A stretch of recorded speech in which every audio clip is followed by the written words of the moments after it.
Hello, gentle people. I know I've been gone for a very long time, but I am back, and I'm going to be vlogging all this summer, so get ready to have some fun. As you've probably heard, if you've been watching these videos, we're done with high school. We're done with high school. Wendy, I'm sorry for stealing your day. This video is for yesterday, technically, Wednesday. But yeah, we're done with high school. And that's pretty awesome. I'm really not going to miss it at all.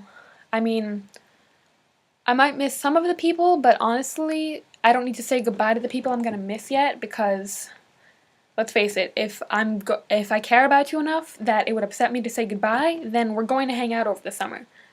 You guys all fall into that category. And if I don't, and if, like, I'm not going to hang out with you over the summer, then I don't care enough, and it won't upset me to say goodbye to you. So, yeah, I'm not upset yet. That probably sounded brutally practical. But, and you know, even when I am away from people I care about, it takes me a while to miss them, I guess, because, like, I've got you all in here. Like, you're saved to my hard drive.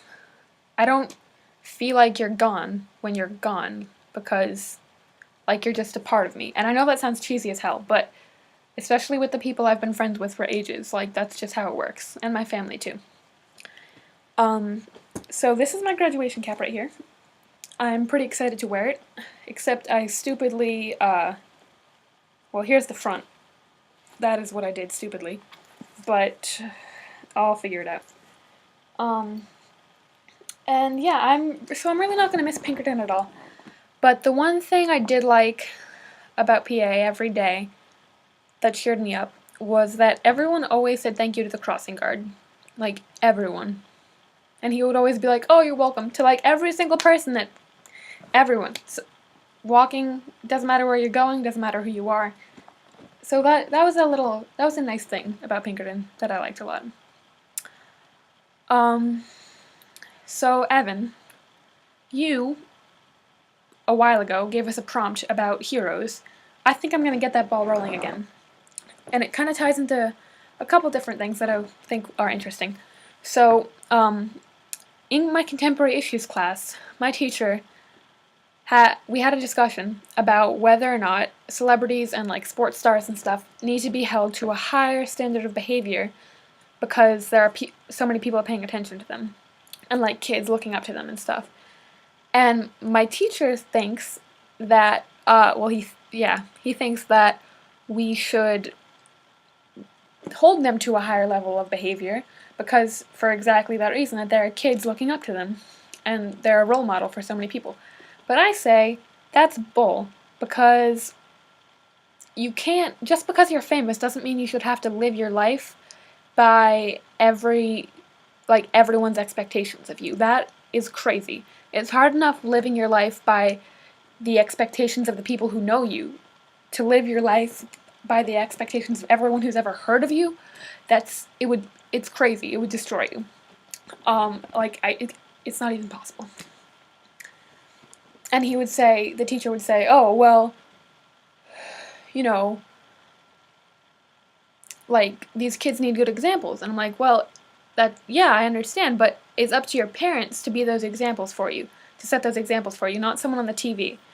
And he's like, oh, well, you can't always count on parents to be there for their kids. I'm like, well, if you're not going to put the responsibility on the parents, then why would you put it on someone who's never even met the kid? Like, put it on the people who are raising him, her, whoever. It doesn't matter.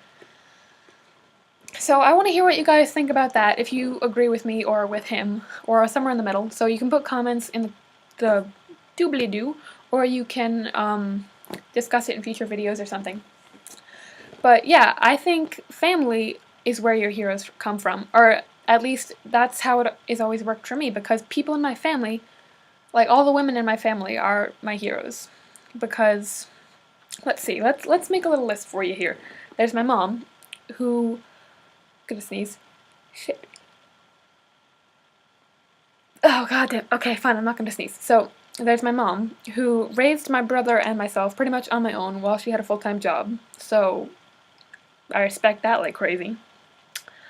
There's my half-sister, who grew up in very different circumstances than me, who had pretty much the shittiest childhood you can imagine, and, like, got out, and has her own family now, like, a husband who, just, like, the most solid marriage I've ever seen, and, like, 2 amazing little kids, and she, like, she doesn't always have an easy time of it, but she's making herself happy, and, like, she's just an incredibly strong person, so she's my hero.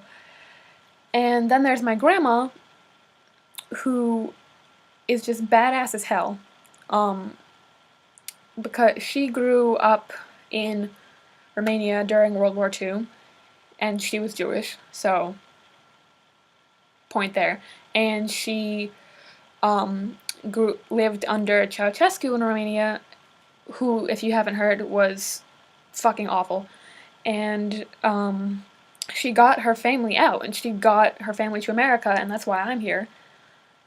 And my great-grandma also, she wasn't Jewish, but she had a Jewish husband, and also lived in Romania during World War II, which was like being tossed back and forth between the Russians and the Germans, and just like, holy hell, did they have some stories to tell. I've never met my great-grandma, but I've heard a lot of stories about her. So maybe sometime I'll make a video for you guys telling you some of those stories. But yeah, those women are my heroes. And so, watching the counter, a little bit of time left. And that leads into another thing that bothers me. I saw one of those posts today, I'm sure you've all seen them, on Tumblr or on Facebook or something, that have pictures of people holding up signs and it says, "I need feminism because," and then they fill in it with their own personal reason. And that made me think, I need feminism because all of these women are like the strongest people I've ever met, but all the words that mean feminine are synonyms for weak. So they're like girly, sissy, pussy, all that shit, and it really annoys me. So I've been trying to think, and I do it myself. Like I call someone a girl as an insult, or like pussy as an insult, obviously, and like I don't want to do that because it's stupid. So I've been trying to think of a new word that I can use instead of calling someone girly when I'm actually calling them weak and stupid, because girls are not weak or stupid. And that is a conundrum. It's not really a conundrum, I just need a new word. So you guys should help me come up with a new word, either one that already exists or just a completely new word. My mom suggested French. That seemed like a lateral move from, insulting one group to another. But yeah, that is all I really have to say for today. I look forward to being a vlogger this summer again, and I love you all, and I'll see you soon. Goodbye.